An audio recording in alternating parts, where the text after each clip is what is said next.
Salut à tous, bienvenue à BS pour Build. Répartition des coûts sur le 240Z. Dans l'épisode d'aujourd'hui, je vais vous dire combien tout coûte et vous pourriez être surpris. Je l'étais.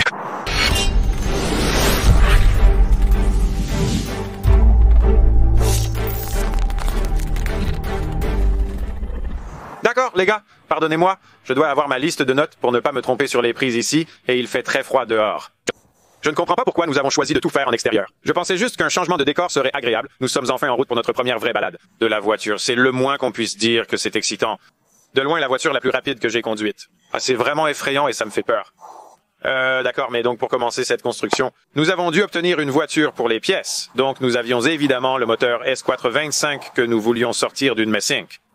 J'ai acheté une M5 pour obtenir les différentiels arrière, les sous-châssis avant et arrière, et toute la suspension qui les accompagnait. J'ai payé une prime aux enchères pour une M5 de 100 000 miles. C'était nul, mais ça m'a coûté 11 500 $. De plus, l'expédition à l'atelier a coûté 1 300 $. La voiture arrive, et nous allons détailler le prix pour ceux qui se posent la question. Je vais énumérer le prix que cela coûterait à tout le monde pour obtenir, donc même s'il s'agissait d'une pièce sponsorisée, je vais simplement dire combien cela aurait coûté, même si cela ne m'a probablement pas coûté exactement ce montant. De cette façon, vous savez combien cela vous coûterait de construire cette voiture, pas pour moi de le refaire. Donc, une fois que nous avions le corps de la ME5 livré, il était temps de trouver la coque de la 240Z, notre coque originale de la 240Z. Il était parfait pour nos besoins, sans rouille et avec certaines choses nécessaires incluses. Et il avait beaucoup de panneaux de carrosserie. Nous avons fini par n'en utiliser presque aucun. Mais cette voiture m'a coûté 1 200 $. Sans moteur, c'était une bonne affaire. Donc nous l'avons eu pour 1 200 $. Les flics sont ici. Et les flics s'arrêtent et les flics font demi-tour. Cet épisode aurait pu être pire.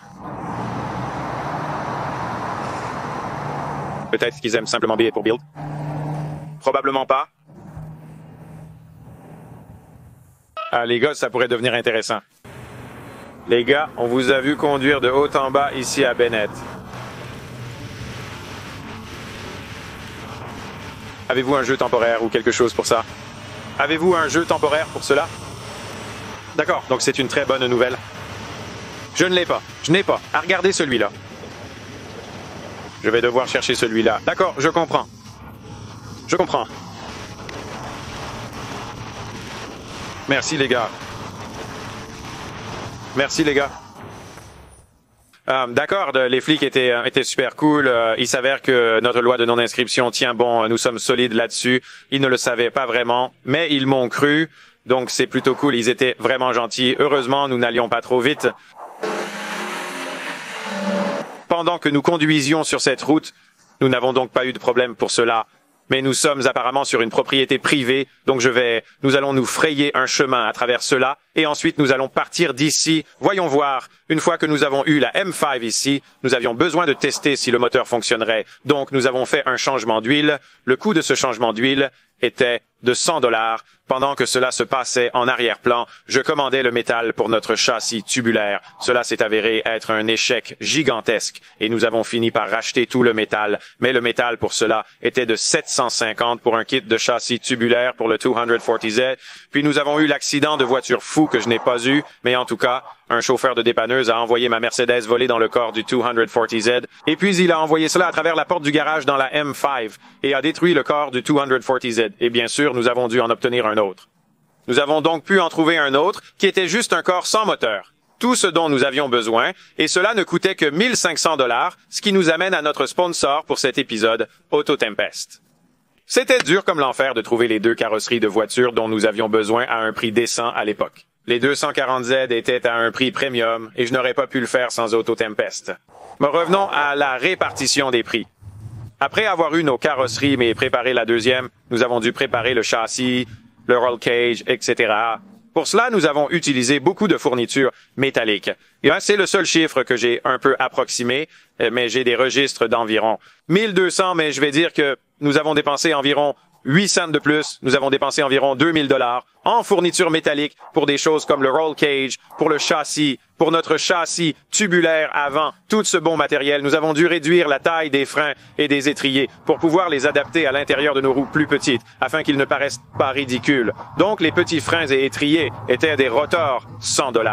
Et les étriers étaient $150. Nous avons acheté ce kit Rocket Bunny, qui n'est pas vraiment Rocket Bunny. D'accord, allons ici, vers le Rocket Bunny. Nous avons acheté ce kit Rocket Bunny. Il comprenait les deux ailes avant le pare-choc, avant deux ailes arrière que nous n'avons jamais utilisées parce que je n'aimais pas leur look. Et le petit lèvre arrière, là, c'était 4000 cents, un des pièces les plus chères de cette construction. À part la voiture de pièces, la cellule de carburant, nous l'avons obtenue gratuitement. D'un fan, je ne me souviens plus de ton nom, je pense que c'était Bobby. Merci beaucoup pour ça. Modification de l'arbre de transmission, c'était 320 pour la modification de l'arbre de transmission, les collecteurs d'échappement. J'ai effectivement dû acheter les collecteurs d'échappement qui vont du moteur jusqu'ici pour que nous puissions les modifier et construire le reste de l'échappement. Ça coûtait $540. Les Velocity Stack, ces jolis éléments à l'avant, nous en avions besoin de 10. Ils ne sont pas bon marché. C'était $1000. À l'arrière, nous n'utilisons pas de silencieux, seulement des résonateurs. Donc, les résonateurs vibrants nous ont coûté $196. Ensuite, le reste de l'acier inoxydable dont nous avions besoin pour les courbes et les lignes droites du système d'échappement, cela coûtait $340. Nous avons dû acheter quelques-uns de ces garde-boue car nous avons eu de la malchance avec ces garde-boue. Ces garde-boue coûtaient $250. Nous avons acheté une porte de remplacement, probablement celle-ci. C'était l'ancienne porte orange. C'était $200. Nous avons des goupilleuses à tête d'aéroloquet. C'était $65. Nous avons utilisé beaucoup de mastic d'étanchéité sur cette construction pour tout sceller. Je sens les gaz d'échappement dans la voiture, mais j'ignore pourquoi. Le mastic d'étanchéité coûtait $60. Le mastic de carrosserie coûte $60. La première couche de peinture revient à $200. La peinture intérieure coûtait $80. C'est tout notre arceau de sécurité et notre garniture noire et toutes ces bonnes choses-là. La deuxième couche de peinture coûtait $100 de plus. C'était la meilleure version de l'après. Le superbe revêtement ici et une partie du noir utilisé coûtait $1300. Écoutez ça, il reste du revêtement et nous allons imprimer des autocollants bleu B pour Build, disponibles dès maintenant sur notre site, comme l'a confirmé Chelsea. Si vous voulez obtenir une partie du véritable revêtement utilisé sur cette voiture, dépêchez-vous avant qu'il n'en reste plus. Nous n'avons plus d'autocollants, mais ils sont donc disponibles pour une durée limitée. L'utilisation du véritable revêtement sur cette voiture est très spéciale.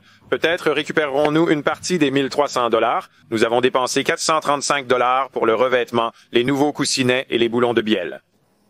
Après cela, nous avons dû refaire une vidange d'huile à $100.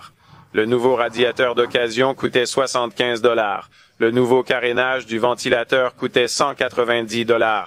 Les phares sont merveilleux, de merveilleux phares que nous avons ici. J'adore le look de ces phares. Nous les avons simplement trouvés sur eBay pour $170. Nous avons dû acheter un nouveau pare-brise.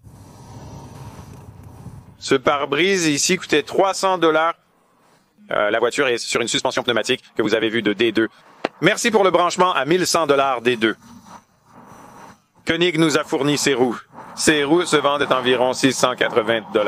Ce sont les hypergrammes de Koenig et nous avons fait des 17 à l'avant et des 18 à l'arrière. Je m'accroche à eux parce qu'ils sont bien chauds après la conduite. Il fait un froid glacial ici. Nito nous a fourni des pneus, mais j'ai regardé combien cela coûterait. Ces pneus coûtent $665 pour un ensemble de pneus Nito. Merci encore Nito pour ça. Nous avons des sièges Kirky que nous avons achetés au détail. Ces sièges avec la housse ne coûtent que $440 et ensuite le harnais $190 pour un harnais Takata Drift 3.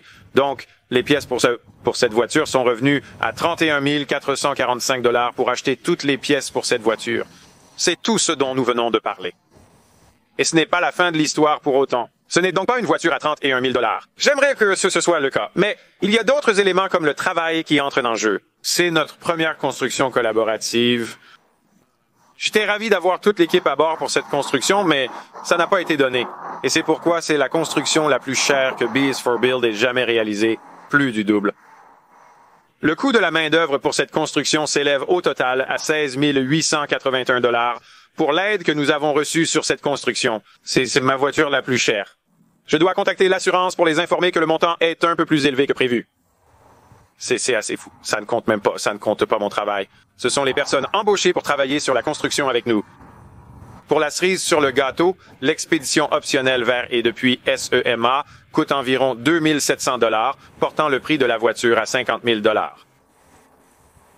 Nous avons une Datsun de 47 ans valant 50 000 $ avec un énorme moteur dedans. Et je dirais que ça en vaut la peine. Après l'avoir conduite, je peux affirmer que c'est la voiture la plus rapide dans laquelle j'ai jamais été. Ma BRZ développe 450 chevaux à la roue, donc ça fonctionne plutôt bien. Et avec 50 000 $, vous pouvez acheter une Ferrari d'occasion comme une 360. Cette chose la surpasserait.